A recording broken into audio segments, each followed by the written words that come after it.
How are we doing there, boys and girls? Manthieus here, and welcome back to another video. So we're going to do a science test today. I like doing science on my predominantly on my stream, but I'm going to do this one for YouTube this time. I'm going to spend 100,000 gold on Ceravite ore, and I'm going to see what I can do with my Jewelcrafter to max this out, maximize the potential. Is there any profit that can be had at this point in the expansion? So before prices change too much, let's actually click the buy button. This is going to be 107,023 Ceravite ore for as close to humanly possible, as close to 100,000 gold exactly. So the maths on this is going to be pretty simple, pretty straightforward, right? We're going to take that ore, we're going to prospect it predominantly, we're going to cut a bunch of things, craft a few items, see what we can do with that. Is turning it into dust going to be a viable option? Can we take that 100,000 gold and turn it into more?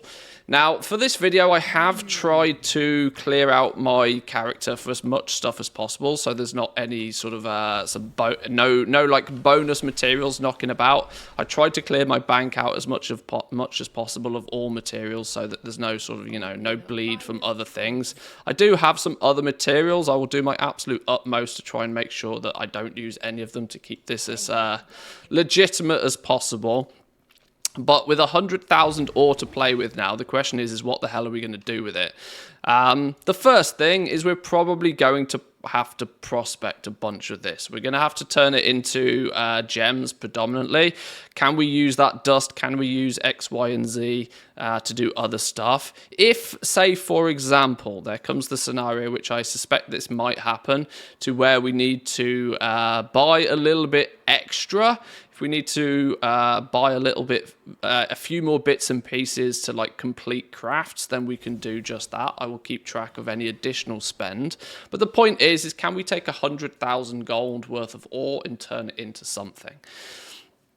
Now, this is a showcase, hopefully, of what is going to be the best case scenario. I have been a bit sweaty and I've got full profession spec points. My skill tree is absolutely full to the brim, so I have as many advantages at my disposal as possible. I have all but the elemental lariat recipe, so I have a lot of choice and a lot of options to play with here. And I have absolutely maxed out profession skill and maxed out tools, and I even have 3 different variations of the tools. So I have put all the effort you possibly could into this Jewelcrafting character. So this is a best case scenario situation. And I hope by the end of this video, we'll be able to see whether at this point in Dragonflight, which is late in patch 10.1, whether you can still make gold. So let me go away, let me do some prospecting, let me get a bunch of materials under my belt, and then we'll take a bit of a further look into what we're doing here. Back in a few. Okay, so a little time has passed, and when I say a little, I mean it's actually technically the next day. I'm a bit rusty with my goal making, clearly, because I did not take into consideration just how long it's going to take to prospect all of that ore. The reality is, it took a long time. And this is actually something to talk about from the word go here. Is it actually viable for a Jewelcrafter to just take a boatload of ore, prospect it, and then sell it? I wanted to know if all of this time spent prospecting was actually valuable, so I thought the only way to do this is we know exactly how much we recently spent. Does the grand total of all of this that we now have in our bags actually amount to more than what we started with or less than what we started with? So I plugged it into a little cheat sheet. This is just a page on my cheat sheet that I threw together ever so quickly just to do a quick calculation, basically. We spent 100,000 gold on ore. The current market price and the current recent prices of these, the grand sum of all of these materials, you can see here, we've actually ended up with 130,000 gold worth of materials once prospected. If I was to just list them at the absolute cheapest price and just get them sold really, really quickly, we're actually looking at 123,000 gold. So technically, we've actually made profit already. Depending on how you consider profit, though, yes, we have taken 100,000 and we've turned it into 123,000. But let me tell you, it took probably 5 hours yesterday to prospect all of the ore. If you are valuing your time in any way, shape, or form, which you absolutely should do, you got to bear that in mind. 5 hours to generate 23,000 gold is pretty low on the scale of things I would recommend doing, to be honest. Now, let's not also forget that 123,000 gold, if we were just to list all these materials and sell them quickly, excuse me, relies on us, one, actually selling everything. The only way we're going to get that full 123,000 gold is if we can sell everything that we prospected, which is often far more difficult than it first sounds. Secondly, the auction house is going to take its share of this. The auction house is likely to take about 6,000 gold. There's a 5% auction house fee. So about 6,000 gold we would lose just to the auction house. So if we take that away from the 23, we're down to about 18,000 gold profit for like 5 hours of just semi-AFK prospecting. Already it's not looking great. The advice I would give to you in this scenario, though, is if you are playing around with Jewelcrafting and you want to try and replicate this yourself, don't bother prospecting. At least if you are going to prospect, don't bother prospecting Ceravite or Quality 3. There's a very good chance that in the future I might try this again with 100,000 Draconium ore at Quality 3 to see if there's any significant difference in value there. Give the video a thumbs up if you think that that's a good idea and you want to see that. The likelihood is, though, is that prospecting the Draconium is going to get you more of the rare gems, less of the uncommon gems. Not only that, is it also going to be much quicker to prospect. So if you can start getting that sort of 20% profit, but you can do it much faster, it might start to become viable. But prospecting aside, what we need to do now is realistically look at, well, what can we actually do with all of this?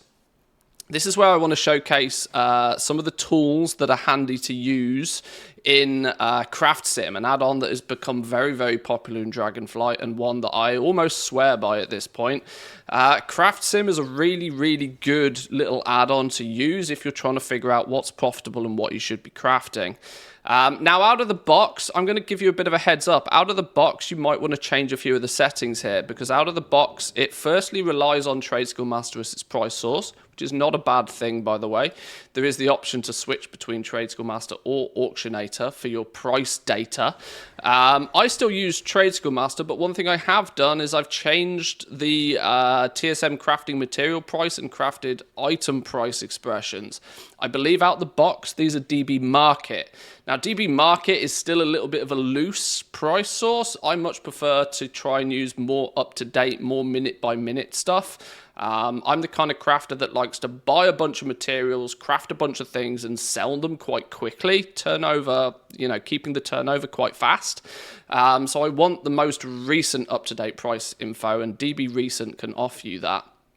It's like DB Market, but only for the last scan, so it's a little bit closer, and it's better than DB Min Buyout. That's a topic for another video. But these are some things you might want to change with Craft Sim out the box. But when you open a profession, I've actually already done it. Let's replicate it again, though. There's an option up here called Recipe Scan. If you click on Recipe Scan, you can choose how you want Craft Sim to scan all of your recipes. You can optimize for inspiration, or you can optimize for guaranteed quality stuff.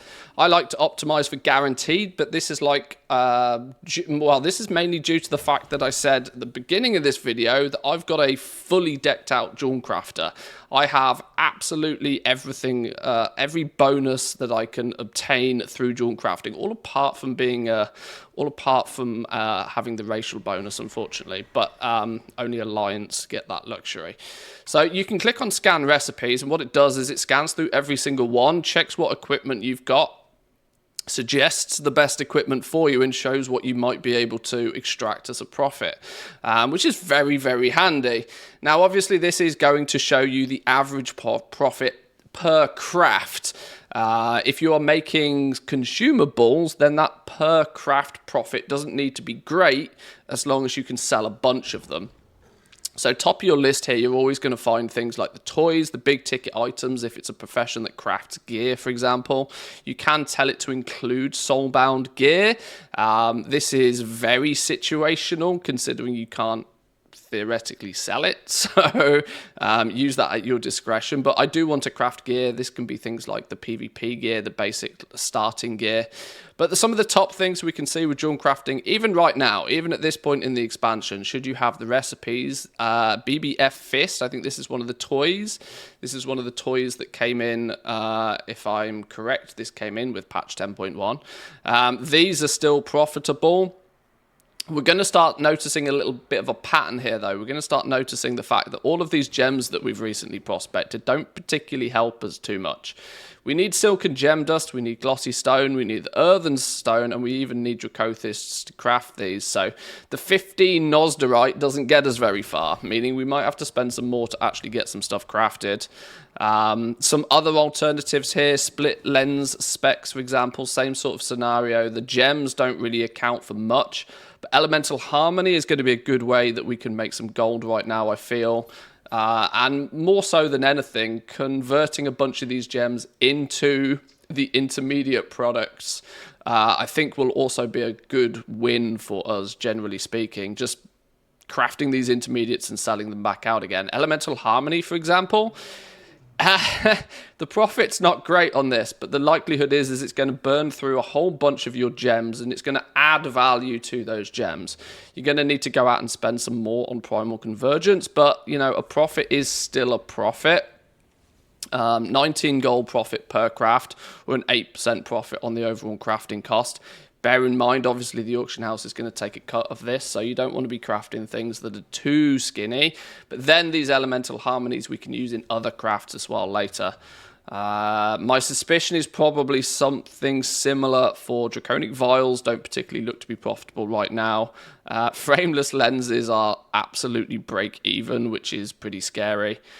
Shimmering clasps, you don't sell a huge amount of these anymore, but these are wildly profitable. But more than anything, we're likely to use these in crafting other things. But being a jewel crafter, our main focus, I reckon, more than anything else, is going to actually be on crafting gems. We have access to all of the gem cuts now. We're going to need to pick up a bunch of awakened. This is going to add more value to that 100,000 gold we already spent on the ore. The likelihood is with a lot of that ore, we might end up just selling the gems back out to other people. We've already figured out that there is a small profit to be had from doing that in the first place, so it's not going to be too tragic. But some gems are going to be profitable for us. We can cherry pick some of the gems that look good. We can buy up a few awakened.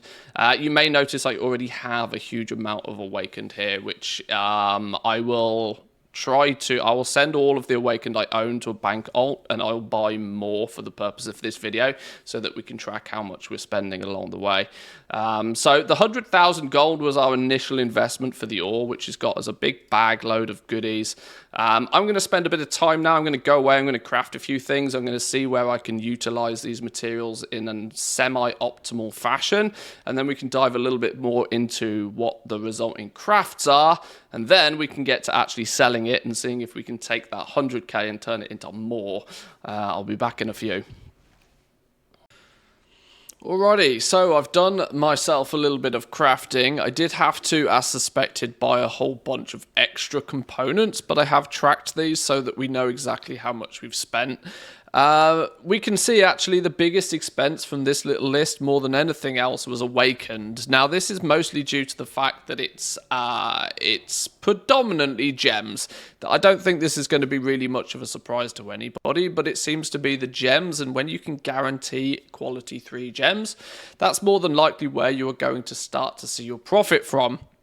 Now, this makes the whole jewel crafting thing feel a little bit weird, because for any of you that have looked into jewel crafting much, will notice that when you're crafting gems, it's not 99% of the cost actually comes from these awakened items. You're prospecting and you're getting your ore and getting your raw gem in the first place is borderline non-existent in terms of cost, which makes the whole profession feel a little bit odd, as you're practically gambling on getting your awakened at the best possible price. There's nothing you can particularly do as a jewel crafter to incentivize that, certainly not via any form of prospecting, which is weird. I've always thought this was a bit strange with Dragonflight Jewelcrafting, but this is also why I've not gone super heavy with the gems for the purpose of this video, because I wanted to showcase whether the natural Jewelcrafting process is worthwhile playing with. Some other things to note: I did end up with a few stacks of silken gem dust. I was doing a little bit of an experimentation with this, trying to find out that, well, hey, all this crumbled stone that we've got from prospecting, you've got the option to prospect the crumbled stone, which in turn, when you do that, it gives you a whole bunch of... it predominantly gives you the orange gems, the Eternity's ambers, and if you're lucky, some Nosderites. And along the way, it'll even return you some crumbled stone, so you can, repeat the process again. From a very small amount of testing with this, it's extra processing time that is really not worth your effort. This makes the whole thing feel very, very odd. You could leave this running pretty much passively. You can see the crafts racking up here nice and quickly. But it's not adding any value. You're not gaining any extra value, and if anything, it's actually making the process worse for you, because you're ending up with more components that you then have to sell or do something with again, or add yet even more time on top of those. To say, for example, you've crushed some stone, then you go back into your crushing and you say, right, some of these materials that I've picked up, well, we're going to crush these down even further and hopefully dust them, which is great and all, until you realize that then after time you're getting into, you're only getting quality 2 dust out the back of it. And as you can see, you're not adding any value. So the reality is that you are probably better off just selling the crushed stone to somebody else that feels as if they might be able to squeeze some value out of it. My suspicion is from all of this, we're going to post all of this on the auction house now and see what value it comes to. My suspicion is with all of this that we are going to really struggle to add any value to this at all. We spent a grand total of 289,590 gold, so just short of 300,000 gold in total. 100k of that on the Ceravite ore in the first place, which we then prospected on down, and then since then some primal convergence. We spent 60k on primal convergence. These were to make a whole bunch of elemental harmonies. These were useful other places for us, so I didn't mind doing it, and we'll sell the elemental harmonies out.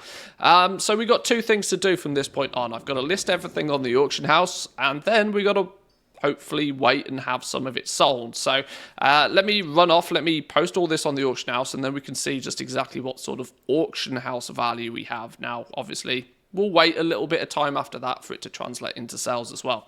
But let me get it all listed, and let's get a number of what all of this is worth.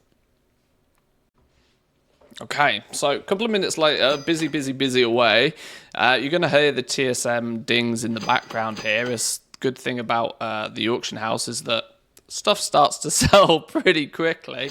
I took absolutely everything we took from prospecting, any of the spare materials that I still had left over, because when I was buying the materials, if we look on this list, I was just buying them in, default numbers, 100, 200 at a time, just so I had enough to craft a bunch of things. Any spare materials, we've just put those back on the auction house as well. And we can see that theoretically, if everything was to sell, there's a grand total here of 300. The number keeps changing. 369,000 gold worth of stuff, with 31,000 gold of that already sold in literally the 3 seconds since I've listed all of this. The thing to do in this scenario probably is just to wait 24 hours now, see how much of this that we can sell. The resulting of this is that these 2 numbers added together is give or take 400,000 gold.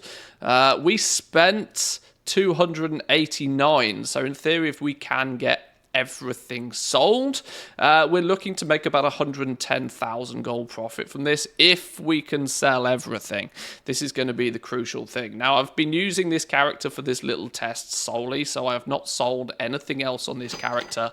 So hopefully 24 hours time from now we can open a mailbox and we can have a little bit of a look at exactly what we were able to get, and hopefully we can sell it all. If there's any stuff that ends up being sticky, I might do a bit of a cancel scan later on today. You can see there's clearly some gems that are popular at the moment, and things like gem dust will fly off the shelves, I imagine. But if any of this is too sticky, we will relist it and try and get as much of this shifted as possible. So yeah, let's see. It's already ticking over. We could be doing quite well from this experiment. We still have a long way to go until we break even, though. I'll catch you all soon. Okay, so a little bit of time has passed, and as we can see on the auction house, there's not too much left. This is a little less than 24 hours after I recorded the last part of this. We can see that there's a few things that didn't sell, a few gems that we are still stuck with, and a convergent prism is the only thing that we haven't really been able to shift. Although the gems I don't think are going to have a huge impact to this generally, as the gems, as we said, are like basically just flipping awakened. There's not too much stuff to really take effect here. But I guess it's time to open our mailbox and see how much we've actually made. I've moved the chat channel up a touch here, so we should be able to see and keep track of it. 114,000 gold on the first page. This is 213 auctions in total. So maybe let's grab this first section out. This is, in normal circumstances, if I was doing a regular mailbox opening, I would just show everything that is sold, but this is all just stuff we crafted with our Jewelcrafter. Like I said, we did keep track of the materials and things that we had spent. So page 1 is down at 114,000 gold, 192 on top of this. So that, just quick maths on top of that, that's a little over 300,000 gold. So we've technically made profit. Let's open the rest of this and see how far it goes. 114 was the first one. Is it going to give us a grand total? Plus 196. It didn't add the two together for us, but some quick maths on that. That's 310,000 gold. 310,000 gold with about, what did we say, about 40,000 gold still in items that haven't sold overnight. So yeah, we are about somewhere in the region of 350,000 gold we generated from that. Now let's take a little bit of a look at what we spent, just to clarify again. We spent 289,000 gold, so we spent 290. We've already made back all of that gold, and we still have some stuff to sell, and we are already a smidge into profit. So, as we can see from this, at this point in Dragonflight, it is still technically possible to be making gold with crafting and with selling things on the region-wide auction house. This is obviously been a demonstration of excluding crafting orders. Crafting orders is, whilst it is, bundled in with crafting professions, it's an entirely different, it's a service-based method of gold making, so very, very, very different. And your mileage may vary dramatically with that sort of stuff. But we can see that there can be gold to be made. My final thoughts on this, though, would be relatively simple. My final thoughts are that although technically you can make gold, this does not really seem worthwhile. The amount of time that was spent in doing this was outrageous relative to the amount of gold that we made. And I have a sneaky suspicion that the lion's share of the gold that we made there was actually just an upsell value on the Awakens from some of these gems. So the conclusion really is that optimizing your time is going to be the only way to make this really worthwhile for you at this point in the expansion, even with a fully maxed out profession. I did start this video by showcasing the fact that I had every single spec point completely filled, and I have all apart from the elemental lariat recipe. So my Jewelcrafter is about as maxed as possible. The amount of time that was spent though, prospecting, forget it. Genuinely, the amount of time it's going to take you to prospect to get the gems, forget it. The very, very small amount of profit that you could, or the added value that you can extract by prospecting the ore yourself, seems to be a massive waste of time. You might see greater success prospecting draconium ore, yet I would not suspect that it's going to really be all that worth your time anyway. There is such an abundance of gems on the region-wide auction house. If you need gems to craft some things, buy the gems off somebody that's already spent the time doing the prospecting, at least currently. The likelihood of you ever really seeing much more than a few thousand gold an hour from your prospecting is slim to none. There are many, many easier ways. I mean, you could go do a few world quests and make more than that, I would suspect. So it's both kind of as I expected and, dare I say, a touch disappointing that the crafting has ended up in this way, and there is reasons behind this. Maybe I'll leave those for another video, but the telltale of all of this to me is that there is still a massive abundance of people crafting, and anything that's on the region-wide auction house is going to be razor thin margins, and if you want to get your stuff sold quickly, you might have to you might have to forego a little bit of your profit just to move it fast. Now, in fairness, if I wasn't to have spent all the time prospecting, I could have just bought a bunch of the materials, crafted a bunch of things in about half an hour, and listed them and spent a little bit of maybe an hour or so focusing on selling this stuff. In which, if that was the route that I took with this, there might have been more value to it. But the reality is, it's still tough out there. It's still really tough. So I hope this has been at least somewhat informative for you, just to showcase that, well, okay, you can still turn a profit and you can do it in a relatively quick amount of time, but not without significant effort. So I'll leave that here for today, boys and girls. Give the video a like if you enjoyed it. Consider subscribing if you're new around here, and I'll see you all next time. Peace.